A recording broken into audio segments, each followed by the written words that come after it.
2월 29일입니다. 부스러기 은혜라는 제목으로 마가복음 7장 24절에서 37절까지 말씀 세번역 성경으로 읽습니다. 예수께서 거기에서 일어나셔서 두로 지역으로 가셨다. 그리고 어떤 집에 들어가셨는데 아무도 그것을 모르기를 바라셨으나 숨어 계실 수가 없었다. 악한 귀신 들린 딸을 둔 여자가 곧바로 예수의 소문을 듣고 와서 그의 발 앞에 엎드렸다. 그 여자는 그리스 사람으로서 시로 페니키아 출생인데 수로보니게 자기 딸에게서 귀신을 쫓아내달라고 예수께 간청하였다.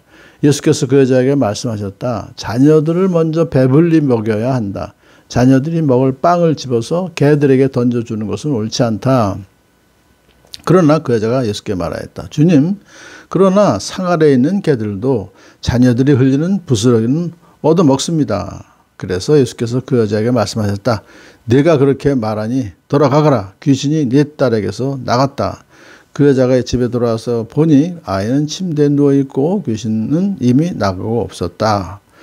예수께서 다시 두로 지역을 떠나 시돈을 거쳐서 데가볼리 지역 가운데를 지나 갈릴리 바다에 오셨다. 그런데 사람들이 귀먹고 말 더듬는 사람을 예수께 데리고 와서 손을 얹어 주시기를 간청하였다.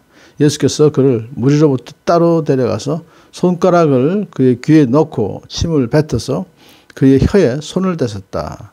그리고 하늘을 우러보시고서 탄식하시고 그에게 말씀하시기를 에바다 하셨다.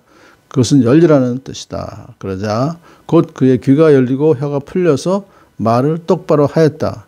예수께서 이 일을 아무에게도 말하지 말라고 그들에게 명하셨으나 말리면 말릴수록 그들은 더욱더 널리 퍼뜨렸다.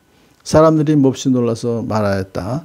그가 하시는 일은 모두 훌륭하다. 듣지 못하는 사람도 듣게 하시고 말 못하는 사람도 말하게 하신다. 아멘. 예, 지중해 연안에 지금으로 말하면 레바논입니다. 거기에 이제 두로와 시돈이 있는데 먼저 두로 지역을 가셨어요. 그런데 어떤 집에 들어가셨는데 아마 어떤 집은 유대인 집이겠죠.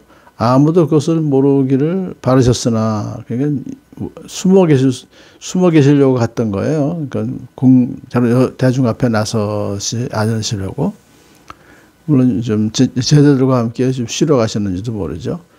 그런데 악한 귀신 들린 여자가 예수의 소문을 듣고 즉시 와서 그의 발 앞에 엎드려서 자기 딸에게서 귀신을 쫓아내달라고 이제 간청했어요. 사실 이 지역은 두로 지역이기 때문에 이방 땅이죠. 그리스 사람이 사는 것은 당연한데 이 사람은 두로 지역의 출신이 아니라 시로 페니키아 출생인데 여기가 사는 거예요. 자, 그런데 예수님께서 그러면 즉시 고쳐주시지 않으시고 이렇게 말씀하십니다. 자녀들을 먼저 배불리 먹여야 한다. 자녀들이 먹을 빵을 집어서 개들에게 던져주는 것은 옳지 않다. 이건 지금 비유로 말씀하시는 것이니까 그 참 내용이 무슨 내용인가 참 잘 모를 수 있잖아요. 그 여자는. 근데 이 자녀들은 유대인을 말하는 것이고 개들은 이방인을 말한다. 보통 그렇게 생각하는데요. 그렇다고 해서 이제 이방인들을 무시한다는 얘기는 아니고 먼저 배불리 먹여야 한다. 그러니까 유대인들을 먼저 복음을 전해야 되고 그 다음에 개들에게 다음에 던져주는 거. 그것이 이제 오히려 순서다. 우선순위의 문제다. 이렇게 지금 말씀하셨기 때문에 그 이야기를 들은 여자는 아유 그러면 강아지 여기서 개는 강아지입니다. 개는 귀여운 애완동물이에요. 그래서 즉시 애완동물이 보통 자녀들과 같이 식탁에 같이 이제 있을 수가 있으니까 집 안에서 키우는 애완동물은요. 그래서 이렇게 이제 말하는 것이죠. 주님, 그러나 상 아래에 있는 개들도 자녀들이 흘리는 부스러기는 얻어먹습니다. 제대로 된 음식을 못 먹더라도 부스러기는 먹습니다. 동시에 먹는 거예요. 같이 먹는 거예요. 그러니까 우선순위보다는 지금 우선 유대인을 먼저 하시려고 그러지 마시고 우리 딸 먼저 해주세요. 그런 뜻이죠. 그랬더니 예수님께서 내가 그렇게 말하니 돌아가거라. 믿음이 겸손하게 그리고 절실하게 간구하니까 돌아가거라. 귀신이 내 딸에게서 나갔다. 이 말씀으로 이미 벌써 그 아이는 귀신이 떠나고 없어진 거죠. 자, 오늘 이런 그 여자의 엄마의 대답이 지혜로웠어요. 그러니까 그걸 보면서 우리도 정말 예수님은 뭐 이방인이고 또 유대인이고 가리지 않으시고 좀 긍휼을 베푸신 분이다 하는 걸 생각하면서 어떤 문제가 있을 때 이 수로보니게 여인, 시로페니키아 여인처럼 주님께 가지고 나와서 고침받는 우리가 되길 원합니다.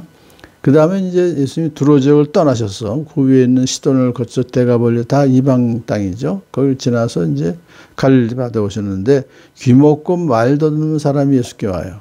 사람들이 아마 데리고 왔을 거예요. 그런데 예수님께서 이번에는 손가락을 그의 귀에 대고 귀에 넣고 침을 뱉어서 그의 혀에 손을 댔어요. 좀 비위생적이지만 그 당시 침이라고 하는 것은 오히려 치료의 효과가 있다라고 생각이 되었기 때문에 그렇게 하신 걸로 봐집니다. 그리고 하늘을 탄식하시고 기도하시고 에바다라고 열려라. 근데 이 에바다라고 하는 소리를 그 환자는 듣지 못하죠. 귀 먹으니까. 근데 귀에 손을 넣고 손가락 넣고 이렇게 하면서 이제 그 입은 봤을 거예요. 또 그리고 예수님의 입은 그 환자가 봤을 거예요. 그래서 소리를 못 들어도 열려라 하는 것을 듣고서 알고서 아마 그 귀가 열리고 혀가 풀려서 말을 똑바로 했다. 언을 했으니까. 말 더듬다가 이제 제대로 말을 했다. 그렇게 볼 수 있습니다. 자, 예수님께서 아무 이 말도 하지 말라고 했었는데 말리면 말릴수록 그들은 더욱더 널리 퍼뜨렸다. 왜냐하면 너무나도 이것은 보통 일이 아니니까. 이 귀 먹고 말 더듬는 사람은 이사야서 35장 6절에서 그날에 벙어리의 혀는 노래하리니 그랬거든요. 메시아가 오시면 벙어리의 혀가 노래한다. 어눌한 자가 말 더듬는 자가 말을 똑바로 한다. 그런 뜻이에요. 그러면서 오늘도 우리의 좀 닫혀 있는 여러 가지 문제점들이 예수님께서 열려라 할 때 인생의 모든 문제가 열릴 수 있는 줄로 믿습니다. 그래서 어떤 귀신 들린 그러한 문제도 또 인생의 앞길이 막힌 그런 사면으로 막혔다 할지라도 열리게 해주시는 귀신을 쫓아내시는 예수님께서 바로 우리 옆에 계셔서 우리들과 함께 동행하시는 것을 감사하며 살아가는 복된 하루 되기를 축복합니다.